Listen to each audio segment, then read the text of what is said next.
Union Banking Corporation was liquidated by the U.S. government, and Prescott Bush received $1.5 million for his holdings in his Nazi business, and that was the beginning of the Bush family fortune for all intents and purposes. George Bush takes his inspiration from what he learned in Skull and Bones and from the Thule Society that Hitler and Goebbels and Goring cut their teeth in, Bohemian Grove, these evil organizations that perpetrate the ugly things that these criminals are doing to this country, for which they must be held accountable. They are the most violent, dirtiest people on the face of the earth. Somewhere Americans are going to have to take their country back and start finding out who are these people. Who are these people we call our representatives, the Bushes. George Bush, the president, his father, went around the country talking about a new world order. The people who are running this country from behind the scenes do not care a thing about Americans or bloodshed anywhere.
You were both in Skull and Bones, the secret society.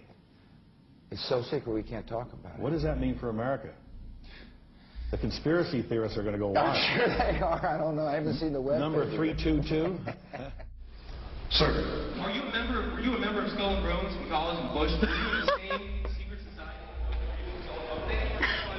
That's all right. Let me answer his question. Whoa! Don't chase me! I can't do anything!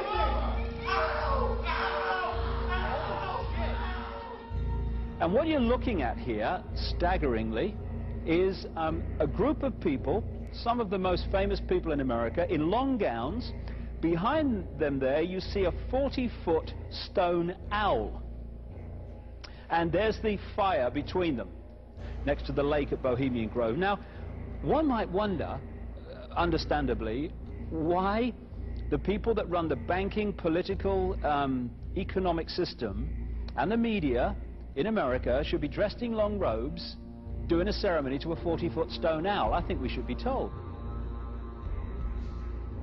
And no doubt you'll be hearing about all the differences between John Kerry and George W. Bush. But we've discovered they do have something in common. During their respective college days at Yale, they both belonged to a group called Skull and Bones. He's come pretty close. She was part of a team that successfully recorded part of the initiation ceremony that takes place in the tomb's courtyard. Okay, you have the doorway here. Yeah. Okay, then to the right you have a hedge, and then you have an evergreen tree. If you follow that line straight back, courtyard's in there. Ah, okay. So that's where they have the ceremonies in the outdoor part of it. Part of it was indoors. So we only got to see the outdoor part. Right. We only got to, and to listen to the outdoor part. God only knows what went on indoors. And what did you hear? What was it you know? You managed to get this unique access it was to disgusting. It was gross. I mean, they were pretending to murder people. And what was the tone of it, though? Was it jokey or was it quite... No, it wasn't jokey at all. It was sick.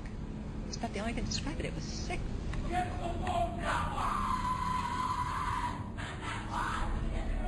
What you're hearing is the first recording ever made of the Skull and Bones initiation ceremony. It has never been broadcast before.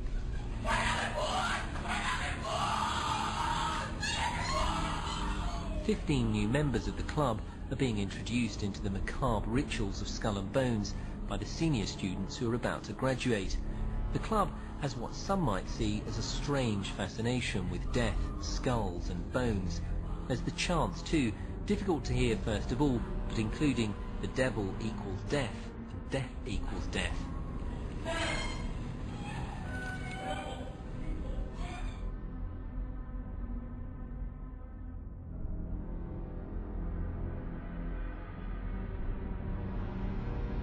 But when you get into a secret society of spirit worshippers, then, and especially when you're invited there by the direction of the higher-ups in the spirit world, you never get out of there alive.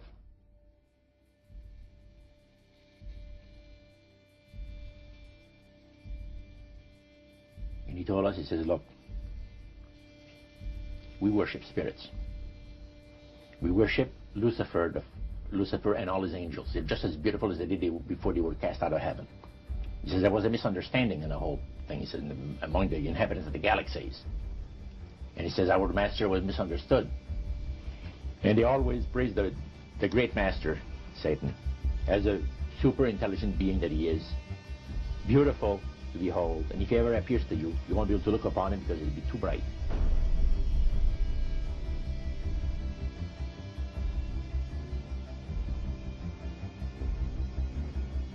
What have Herbert Hoover, Art Linkletter, Jack London, and Richard Nixon all had in common? Well, they've all been members of the exclusive all-male Bohemian Club in California, where every year at this time, the elite from around the country get together for 2.5 weeks of fun and games. Among its members are businessmen like Leonard Firestone and Edgar Kaiser, and political figures like Gerald Ford, Henry Kissinger, William French Smith, and George Shultz. President Reagan, Vice President Bush, and Defense Secretary Weinberger are members of other camps.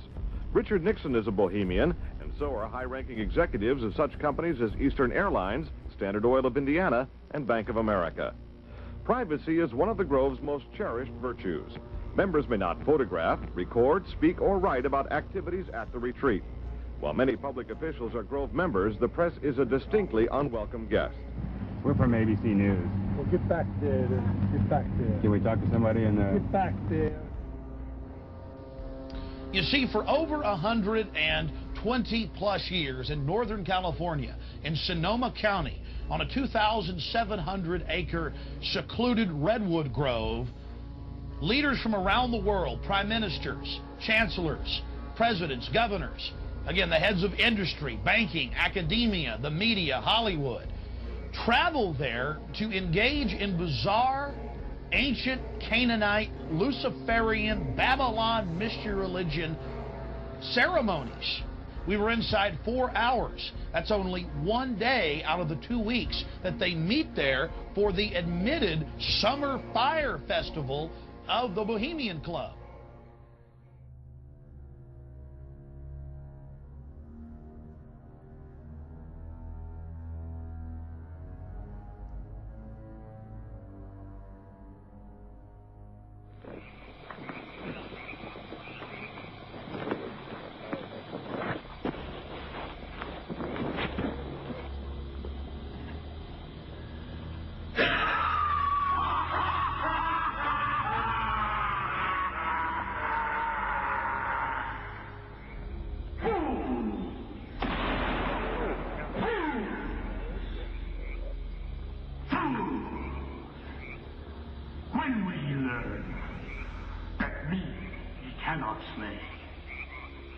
Year after year, you burn me in this grove, lifting your puny shouts of triumph to the stars. But when again ye turn your faces to the marketplace, do ye not find me waiting as of old?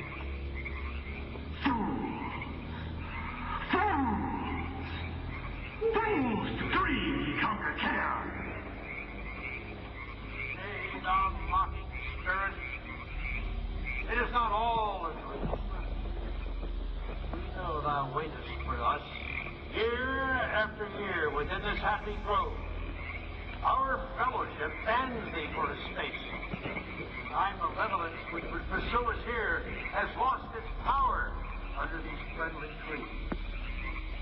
So shall we burn thee once again this night, and flames that eat thine effigy, we shall read the sign. Midsummer sets us free. You shall burn me once again!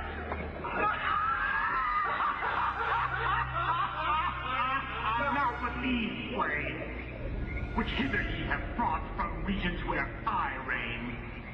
Ye fools and priests, I spit upon your fire. Hail fellowship's eternal flame. Once again, midsummer sets us free.